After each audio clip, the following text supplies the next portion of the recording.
더룰 리치편. 안녕하세요. 성공과 부의 법칙에 대한 강의를 하겠습니다. 여러분 혹시 시크릿이라는 책을 들어보셨습니까? 미국에서 엄청난 큰 성공을 거둔 책입니다. 많은 분들에게 깨달음을 주고 좋은 작용을 한 책이기도 합니다. 그런데 나는 왜 효과를 보지 못할까? 이런 의문을 가지신 분들이 많았을 건데요. 이 강의는 그 의문에 대한 해답을 열어가는 강의입니다. 그리고 시크릿에서 다루지 못했던 그 후반부, 그 다음 레벨에 대한 내용들을 다루는 강의이기도 합니다. 당신의 소원을 이루는 비법에 대해서 시크릿처럼 정말로 실현하고 싶다면 보세요. 부와 성공에 들을 첫 번째 강의를 하겠습니다. 시중에 보면 성공의 원리를 다룬 책들이 많이 나와 있습니다. 그런데 그 책들이 물론 좋은 내용도 많이 있지만 어떤 책들은 성공 원리에 대한 환상을 갖게 만들어 놓았습니다. 달콤한 말로 정말 이대로 실천하면 당신의 꿈이 실현될 수 있다. 그 대표적인 책이 시크릿이라는 책이 있습니다. 제가 앞에 말씀드린 미국에서 세계적인 히트를 치고 많은 사람들에게 좋은 영향력을 끼쳤습니다. 즉, 책 내용이 좋은 내용들이 많이 있지만 이 책의 비결을 요약하면 세 줄입니다. 소원을 이루는 비법은 첫 번째, 원한다. 두 번째, 그걸 믿는다. 세 번째, 이루어진다. 간단하지 않습니까? 이 책을 읽지 않는 사람과 읽는 사람의 차이점은 그럼 뭘까요? 첫 번째, 원한다는 좀 더 목표 설정을 뚜렷이 하라. 예를 들어서 내가 부자가 된다. 난 큰 부자가 되고 싶어. 이 정도가 아니라 이 책을 읽으면 좀 더 구체적으로 금액을 내가 100억 부자가 되고 싶다. 50억, 10억 부자가 되고 싶다. 그리고 그와 관련된 어떤 집을 가지는 것, 그리고 내가 돈이 있어서 어떻게 좋아지는 것을 좀 더 뚜렷하게 상상을 하는 것, 여러 가지 내용이 있지만 핵심은 목표 설정을 좀 더 뚜렷하게 한다는 게 책을 읽지 않은 사람과 읽는 사람의 차이점이라고 볼 수 있습니다. 그런데 이것은 읽지 않는 사람도 얼마든지 평소에 꿈을 좀 더 구체적으로 그리는 사람이 많습니다. 그렇다면 이 책에서 주장하는 가장 핵심은 두 번째, 믿는다입니다. 믿으면 믿을수록 끌어당김의 힘이 작용해서 그것이 이루어진다는 겁니다. 그 말은 세상에 성공한 사람들은 그 자기 꿈이, 소원이 이루어질 것을 너무나 확실히 믿었기 때문에 그 꿈이 실현되었고, 당신은 지금 그렇게 어렵게 사는 것은 그 꿈을 믿지 않고 당신 현실에 굴복했기 때문에 지금 그런 현실이 있다라는 주장입니다. 그러면 정말로 당신이 꿈을 믿지 않아서, 아니면 믿는 정도가 나약해서 지금 현실에 어려움이 있을까요? 그렇다면 바꾸어서 그걸 정말로 열심히 믿고 너무나 확신하면 큰 성공이 이루어질까요? 예를 들어 보겠습니다. 1912년 프랑스에 프란츠 라이헬트라는 재봉사가 있었습니다. 지금 이 사진은 그 사람이 만든 낙하산입니다. 지금 낙하산이 흔하지만 그 당시에는 낙하산이 개발되기 이전이었기 때문에 사람이 하늘에서 떨어지면 죽습니다. 그런데 이 사람은 자기가 개발한 이 낙하산이 사람이 하늘에서 떨어져도 죽지 않고 천천히 떨어져서 하늘을 나는 기분을 느낄 수 있다.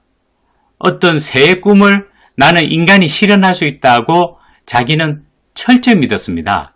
그래서 프랑스 에펠탑에서 자기가 낙하 실험을 하기로 했습니다. 근데 당국은 이것은 너무 위험하니 당신이 그 낙하산에 인형을 달아서 떨어뜨리는 것은 허가를 해주지만 사람이 직접 뛰어내리면 안 된다. 그래서 인형을 다는 조건으로 허가를 받았습니다.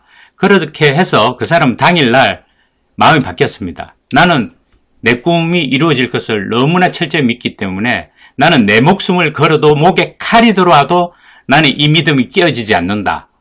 그래서 그 사람 철저한 믿음으로 인형 대신 자기가 직접 이 모양 형태로 그대로 뛰어내렸습니다. 에펠탑에서. 그러면 여기서 안타깝게도 하늘에서 바로 수직으로 낙하해서 안타깝지만 사망하고 말았습니다. 믿음의 결과는 그 사람은 참혹한 죽음이었습니다. 이 관련해서 유튜브 동영상 보시면 너무나 빠른 속도로 떨어지는 것을 보실 수가 있습니다. 자, 믿는다. 자기 목숨을 걸고 믿는데 이루어지지 않았던 것은 그 사람이 맹신했기 때문입니다. 자, 현실로 이런 것은 당신에게는 일어나지 않을 것입니다. 그럼 현실적으로 우리가 볼까요? 내가 망해가는 업종을 하면서 야, 나는 성공할 것이다. 크게 부자가 될 것이다. 이렇게 확실하게 믿는다고 해서 과연 성공할 수 있을까요? 예를 들어서 제가 카세트 테이프 장사를 하고 있습니다. 그런데 카세트 테이프는 요즘 아무도 쓰지 않는데 나는 이것이 내가 열심히 노력하고 믿기만 하면 잘 될 것이다. 해봐야 소용이 없습니다. 마찬가지로 지금 예를 보시면 코닥과 후지의 차이에 대해서 제 책에 나와 있는데요. 코닥 하면 옛날 필름 카메라 시절에 굉장히 유명했던 회사입니다. 세계 1위를 했었죠. 그런데 2위를 했던 후지는 지금 살아남아 있지만 1위인 코닥은 끝까지 필름 카메라를 고집했기 때문에 지금 사라지고 없습니다. 그렇다면 코닥은 너무나 이 필름 카메라의 사업을 믿었기 때문에 그리고 여기서 내가 노력하면 성공할 것이라는 확신을 했기 때문에 오히려 사업이 망하는 걸 피해 나가지 못한 경우입니다. 시크릿의 핵심 이론으로 그대로 적용하면 믿음이 강했기 때문에 그만큼 끌어당김의 힘이 작용해서 당연히 그것이 이루어졌어야 할 것 아닙니까? 즉, 내가 부자가 되는 꿈을 너무나 믿었다 한들 그 방법이 목표가 잘못되었다면 그것은 당신의 믿음과 상관없이 아까 추락하는 낙하산의 그 사람처럼 망해가는 업종의 그 회사처럼 당신의 꿈은 그렇게 무너질 수 있습니다. 그러면 아까 낙하산을 타고 뛰어내렸던 그 사람의 예를 보겠습니다. 자, 지금 현대의 낙하산 정말 크죠? 이 낙하산을 비교해 보겠습니다. 자, 사람의 크기를 비슷하게 놓고 보면요. 낙하산 크기가 어떻습니까? 첫 번째는 노란 원. 이 사람이 에펠탑에서 뛰어내렸던 사람의 낙하산 크기라면 현대의 낙하산 크기는 너무나 차이가 납니다. 예, 과학적 원리로 얼마든지 이렇게 다르게 적용하면 충분히 살 수 있는 것을 자기가 무조건 믿었기 때문에 아까운 목숨을 던지는 비극이 벌어진 겁니다. 제 책 더 룰에 보시면 불가능한 목표는 긍정적으로 밀어붙여봐야 불가능하다. 방법이나 방향이 잘못된 것을 고치지 않으면 인생을 허비할 뿐입니다. 그렇다면 다시 말하면 방법이 너무 비효율적일 때 방법을 바꿀 생각을 해야 꿈이 이루어집니다. 그래서 소원을 이룬 비법은 믿음의 문제가 아니라 방향과 방법을 재활성화하는 데 있다. 물론 믿음은 그 뒤에 따라야 합니다. 그렇다면 합리적으로 한번 생각해 봅시다. 당신 주위에 있는 부자들, 성공한 사람들, 주식 부자, 주식 고수, 부동산 부자 또는 사업이나 자기 분야에서 성공한 사람들, 그리고 더 넓게 봐서 세계적인 부자 워렌 버핏이나 빌 게이츠 같은 사람들이 과연 어떻게 성공을 했는지 그것부터 자세히 봐야 됩니다. 그래서 세계적인 최고 부자의 대열에 있는 워렌 버핏이나 빌 게이츠가 어떤 성공 비법을 실천하는지 그런 성공 비법을 분석하고 그것에 숨어있는 비결을 따라서 해야지 그 사람들이 순수하게 단지 믿었기 때문에 이런 성공을 거두었을까? 상식적으로 보면 크게 성공한 사람들, 특히 여러 분야나 부자가 된 사람들, 그리고 사업에 성공한 사람들 보면 재능, 노력, 이렇게 바깥으로 드러나는 요소, 그리고 어떤 힘, 흔히 보이지 않는 힘이라고 불리는 이것은 운이라고도 말하죠.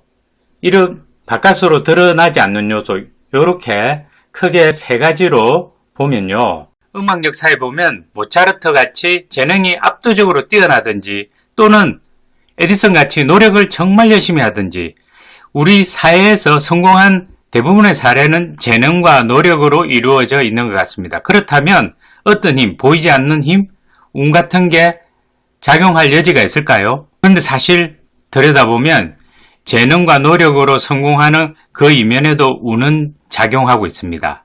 비운의 천재라는 말처럼 재능이 아주 뛰어난데도 실패를 하거나 노력을 정말 열심히 했는데도 성공하지 못하는 사례가 너무 많습니다.